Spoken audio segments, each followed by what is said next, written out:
നമസ്കാരം. ഇന്ന് നമ്മൾ തയ്യാറാക്കി എടുക്കാൻ പോകുന്നത് ഹൈദരാബാദിൻ്റെ സ്പെഷ്യൽ ഡെസേർട്ടായ ഷഹി ടുക്കിഡയാണ്. ശരിക്കും നോർത്ത് ഇന്ത്യയിൽ വളരെയധികം ഫേമസ് ആയിട്ടുള്ള ഒരു ഡെസേർട്ടാണിത്. വിശേഷ ദിവസങ്ങളിലാണ് പ്രധാനമായും ഇത് തയ്യാറാക്കി എടുക്കുന്നത്. വളരെ സിമ്പിളായിട്ട് നമുക്ക് റെഡിയാക്കി എടുക്കാവുന്ന നല്ല അടിപൊളി ഡെസേർട്ടാണെന്ന് തന്നെ പറയാം. അപ്പോൾ എല്ലാവരും തീർച്ചയായും ട്രൈ ചെയ്ത് നോക്കുക. പിന്നെ ഞാൻ ഇപ്പോഴും പറയുന്നത് പോലെ ഇന്ന് ഈ ചാനൽ ആരെങ്കിലും പുതിയതായിട്ട് കാണുവാണെങ്കിൽ നിങ്ങൾക്ക് എൻ്റെ റെസിപ്പീസ് ഇഷ്ടപ്പെടുവാണെങ്കിൽ സബ്സ്ക്രൈബ് ചെയ്യാൻ മറക്കരുത്. സബ്സ്ക്രൈബ് ചെയ്യുമ്പോൾ അതിൻ്റെ തൊട്ടടുത്തായി കാണുന്ന ബെല്ലൈക്കൺ ക്ലിക്ക് ചെയ്യാനും അതിൻ്റെ കൂടെ ഓപ്പണായി വരുന്ന ബോക്സിൽ ഓൾ എന്ന് ടിക്ക് ചെയ്യാനും മറക്കരുത്. അപ്പോൾ നമുക്ക് വേഗം തന്നെ വീഡിയോയിലോട്ട് പോകാം. അപ്പോൾ ഈ ഒരു ഡെസേർട്ട് റെഡിയാക്കി എടുക്കുന്നതിന് നമുക്ക് പ്രധാനമായിട്ട് ആവശ്യമായിട്ടുള്ളത് ബ്രെഡാണ്. അപ്പോൾ ഞാനിവിടെ ഉപയോഗിച്ചിരിക്കുന്നത് 6 സ്ലൈസ് ബ്രെഡാണ് കേട്ടോ. നിങ്ങൾക്ക് ഇഷ്ടമുള്ള ഷേപ്പിൽ ഇത് കട്ട് ചെയ്തെടുക്കാവുന്നതാണ്. ഞാനിപ്പോൾ ചെറിയ ഒരു ബ്രെഡിനെ 4 പീസായിട്ട് ഇതുപോലെ ഒന്ന് കട്ട് ചെയ്തെടുത്തിട്ടുള്ളത്. അപ്പോൾ നിങ്ങൾക്ക് ഇതുപോലെ സ്ക്വയർ ഷേപ്പിലോ റൗണ്ട് ഷേപ്പിലോ അതല്ലെങ്കിൽ ഇങ്ങനെ കോണിൽ വേണമെങ്കിലും അങ്ങനെ വേണമെങ്കിലും ഏതാണ് നിങ്ങളുടെ ഇഷ്ടത്തിനനുസരിച്ച് കട്ട് ചെയ്തെടുക്കാം. അപ്പോൾ 6 എണ്ണം വെച്ചിട്ട് ചെയ്യുന്ന കണക്ക് എങ്ങനെയാണെന്ന് നമുക്ക് നോക്കാം. അപ്പോൾ ഇനി ഇതിലോട്ടുള്ള ഷുഗർ സിറപ്പ് ഒന്ന് റെഡിയാക്കി എടുക്കുകയാണ് വേണ്ടത്. അപ്പോൾ ഒരു പാത്രം വെച്ച് ഞാൻ ഇതിലോട്ട് 1 കപ്പ് പഞ്ചസാരയാണ് ചേർത്ത് കൊടുക്കുന്നത്. 1 കപ്പ് പഞ്ചസാര ചേർത്ത് കൊടുക്കുമ്പോൾ ഇതിലോട്ട് നമ്മൾ 1/2 കപ്പിനടുത്ത് വെള്ളമാണ് ഉപയോഗിക്കുന്നത്. അപ്പോൾ നിങ്ങൾ മെഷർമെൻറ്റ് എടുക്കുമ്പം എല്ലാം ഒരേ കപ്പിൽ തന്നെ അളന്നെടുക്കാൻ നോക്കിയാൽ മതി. ഇതിലോട്ട് ഒരു ചെറിയ പീസ് നാരങ്ങയുടെ ജ്യൂസ് ഒന്ന് നമുക്ക് ചേർത്ത് കൊടുക്കാം. പഞ്ചസാര ക്രിസ്റ്റലൈസ് ആയി പോകാതിരിക്കാൻ വേണ്ടിയിട്ടാണ് നമ്മൾ ഇതുപോലെ ചേർത്ത് കൊടുക്കുന്നത്. അതിൻ്റെ കൂടെ നല്ലൊരു ഫ്ലേവറിന് വേണ്ടിയിട്ട് ഒരു 2 ഏലക്കയാണ് ഒന്ന് ചതച്ചെടുത്തിട്ടുള്ളത്, അതുകൂടി ചേർക്കാം. നിങ്ങൾക്ക് വേണമെങ്കിൽ കുങ്കുമപ്പൂ ഇതിലോട്ട് ചേർത്ത് കൊടുക്കാവുന്നതാണ് ഒരു കളറിന് വേണ്ടിയിട്ട്. അതേപോലെ തന്നെ നമ്മൾ ഈ ഡെസേർട്ട് ഉണ്ടാക്കിയെടുക്കുമ്പോൾ ഈ ബ്രെഡ് നമ്മൾ ഈ ഷുഗർ സിറപ്പിലോട്ടേക്ക് ഇട്ട് കൊടുക്കുകയാണ് ചെയ്യുന്നത്. അപ്പോൾ ആ ഷുഗർ സിറപ്പിന് നല്ലൊരു കളർ കിട്ടാൻ വേണ്ടിയിട്ട് വേണമെങ്കിൽ നിങ്ങൾക്ക് ഓറഞ്ച് ഫുഡ് കളർ ഉപയോഗിക്കാം. ട്രഡീഷണലി ചെയ്യുന്നതിനകത്ത് സാധാരണ കളർ ഉപയോഗിക്കാറുണ്ട്. ആ ഒരു സ്റ്റെപ്പ് ഞാൻ ഇതിൽ ഒഴിവാക്കിയിട്ടുള്ളത്. അപ്പോൾ നിങ്ങൾക്ക് താല്പര്യം ഉണ്ടെങ്കിൽ ഓറഞ്ച് ഫുഡ് കളർ ഈ സമയത്ത് ഇതിലോട്ടേക്ക് ചേർത്ത് കൊടുക്കാവുന്നതാണ്.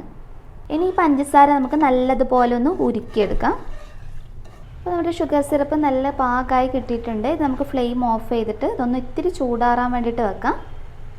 ഇനി നമ്മൾ നേരത്തെ കട്ട് ചെയ്ത് വെച്ചിരിക്കുന്ന ബ്രെഡ് ഒന്ന് ഫ്രൈ ചെയ്തെടുക്കുകയാണ് വേണ്ടത്. അപ്പോൾ ഞാൻ വെജിറ്റബിൾ ഓയിൽ ആവശ്യത്തിന് ഒരു പാത്രത്തിലോട്ടേക്ക് ചേർത്ത് കൊടുത്തിട്ടുള്ളതാണ്. ഇത് നല്ലതുപോലെ ചൂടായി വന്നിട്ടുണ്ട്. ഇനി നമ്മൾ കട്ട് ചെയ്ത് വെച്ചിരിക്കുന്ന ഓരോ പീസായിട്ട് ഇതിലോട്ടേക്ക് ചേർത്ത് കൊടുക്കാം. എന്നിട്ട് ഇതിനൊരു ബ്രൗൺ കളറാകുന്നത് വരെ വേണം നമ്മളിത് ഫ്രൈ ചെയ്തെടുക്കാൻ വേണ്ടിയിട്ട്. ഇനി ഫ്ലെയിം ഒരു ലോ ടു മീഡിയം ഫ്ലെയിമിലിട്ട് ചെയ്താൽ മതി. ഇത് നല്ല ക്രിസ്പി ആയിട്ട് വേണം നമുക്ക് കിട്ടാൻ വേണ്ടിയിട്ട്. കണ്ടില്ലേ, ഇതിനേക്കാളും കുറച്ചുകൂടി ഒരു ബ്രൗൺ കളർ ആകുന്നത് വരെ നല്ലതുപോലെ 2 സൈഡും നമുക്കൊന്ന് ഫ്രൈ ചെയ്തെടുക്കാം.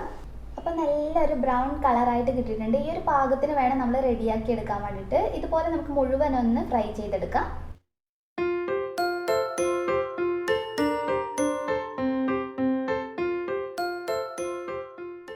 ബ്രെഡും ഞാനൊന്ന് ഫ്രൈ ചെയ്തെടുത്തിട്ടുണ്ട്. ഇനി നമ്മൾ റെഡിയാക്കി വെച്ചിരിക്കുന്ന ഷുഗർ സിറപ്പിലോട്ടേക്ക് ഈ ബ്രെഡ് സ്ലൈസസ് ചേർത്ത് കൊടുക്കാം.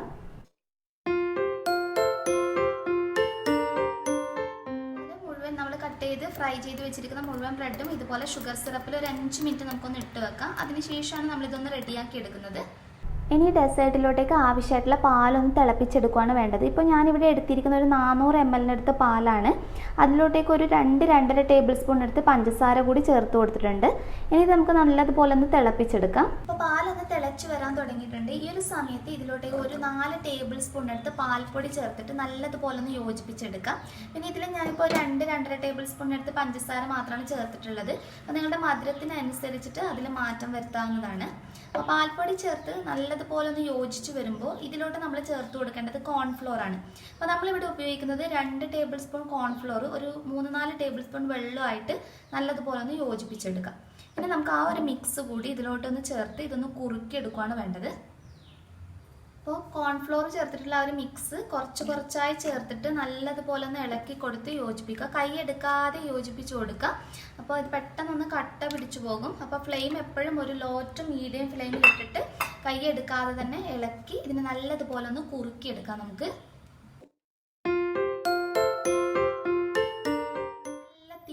ആയി കിട്ടിയിട്ടുണ്ട്. കണ്ടില്ല, നല്ല ക്രീമി ആയിട്ട് ഈ ഒരു പാകത്തിന് വേണം നമ്മൾ റെഡിയാക്കി എടുക്കാൻ വേണ്ടിയിട്ട്. അപ്പോൾ പാലിൻ്റെ അളവും നിങ്ങൾ കോൺഫ്ലോർ ചേർക്കുന്നതൊക്കെ നിങ്ങൾ എത്ര മെഷർമെൻറ്റാണ് എടുക്കുന്നത് അതിനനുസരിച്ചിട്ട് അളവിൽ മാറ്റം വരുത്തി കൊടുക്കാം. ഇനി നമ്മുടെ ഡെസേർട്ട് എങ്ങനെയാണ് സെറ്റ് ചെയ്തെടുക്കുന്നതെന്ന് നോക്കാം നമുക്ക്. ഈ ഒരു ഡെസേർട്ട് സെറ്റ് ചെയ്തെടുക്കുന്നതിനായിട്ട് ആദ്യമേ തന്നെ നമ്മൾ ഷുഗർ സിറപ്പിൽ ഡിപ്പ് ചെയ്ത് വെച്ചിരിക്കുന്ന ബ്രെഡ് ഓരോന്നായിട്ട് വെച്ച് കൊടുക്കാം.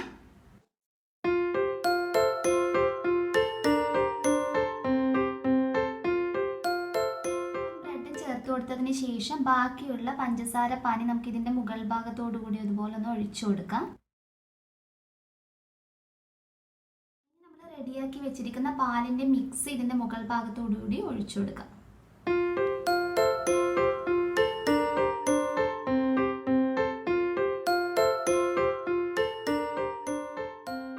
മുഴുവൻ ചേർത്ത് കൊടുത്തതിന് ശേഷം നമ്മളിത് ഗാർണിഷ് ചെയ്യുന്നത് ട്യൂട്ടി ഫ്രൂട്ടിയും അതുപോലെ തന്നെ പിസ്തയും വെച്ചിട്ടാണ്. അപ്പോൾ നമുക്ക് ഇഷ്ടമുള്ള രീതിയിൽ ഗാർണിഷ് ചെയ്തെടുക്കാവുന്നതാണ്. ഇപ്പോൾ ഞാനൊരു പച്ച കളറിലും അതുപോലെ തന്നെ ചുവപ്പ് കളറിലുള്ള ട്യൂട്ടി ഫ്രൂട്ടിയാണ് ഇതിന് വേണ്ടിയിട്ട് ഉപയോഗിക്കുന്നത്. ഇനി നിങ്ങൾക്ക് നട്ട്സൊക്കെ ഇതിൻ്റെ മുകളിൽ തൂക്കി കൊടുക്കാവുന്നതാണ്. ഞാനിപ്പോൾ കുറച്ച് പിസ്ത മാത്രമാണ് ഉപയോഗിക്കുന്നത്. അപ്പോൾ അതിൻ്റെ മുകൾ ഭാഗത്തുകൂടി ഒന്ന് തൂക്കി കൊടുക്കാം. ഇനി നമ്മളിത് ട്രഡീഷണലി സെർവ് ചെയ്യുന്ന സമയത്ത് ശരിക്കും ഇതിൻ്റെ മുകൾ ഭാഗത്തായിട്ട് കുറച്ച് നെയ്യ് കൂടി തൂക്കി കൊടുക്കാറുണ്ട്. അപ്പോൾ അത് ഓപ്ഷണലാണ്, ഓരോരുത്തരുടെ ടേസ്റ്റിനനുസരിച്ച് വേണമെങ്കിൽ മാത്രം ചേർത്ത് കൊടുത്താൽ മതി. അപ്പോൾ നമ്മുടെ ഹൈദരാബാദി സ്പെഷ്യൽ ഡെസേർട്ട് ഇവിടെ റെഡി ആയിട്ടുണ്ട്. എല്ലാവരും തീർച്ചയായും ട്രൈ ചെയ്ത് നോക്കുക. അപ്പോൾ നിങ്ങൾക്ക് വേണമെങ്കിൽ ഫ്രിഡ്ജിനകത്ത് 1 മണിക്കൂറൊക്കെ വെച്ച് നല്ലതുപോലെ തണുപ്പിച്ച് സെർവ് ചെയ്യുകയാണെങ്കിൽ ഒരു സ്പെഷ്യൽ ടേസ്റ്റ് തന്നെയാണിത്. പിന്നെ നമ്മൾ ഈ ബ്രെഡ് ഫ്രൈ ചെയ്തിട്ടും ഇതിൻ്റെ മുകൾ ഭാഗത്ത് ആ നെയ്യ് തൂകുന്നതൊക്കെ ശരിക്കും ഇതിനൊരു സ്പെഷ്യൽ ഫ്ലേവർ തന്നെ കൊടുക്കുന്നുണ്ട്. അപ്പോൾ എല്ലാവരും ട്രൈ ചെയ്ത് നോക്കിയിട്ട് നിങ്ങളുടെ അഭിപ്രായം അറിയിക്കാൻ മറക്കരുത്. നെക്സ്റ്റ് വീഡിയോയിൽ ഇനിയും നല്ലൊരു വെറൈറ്റി ഡിഷുമായി കാണാം. അതുവരെ ടേക്ക് കെയർ. Bye bye.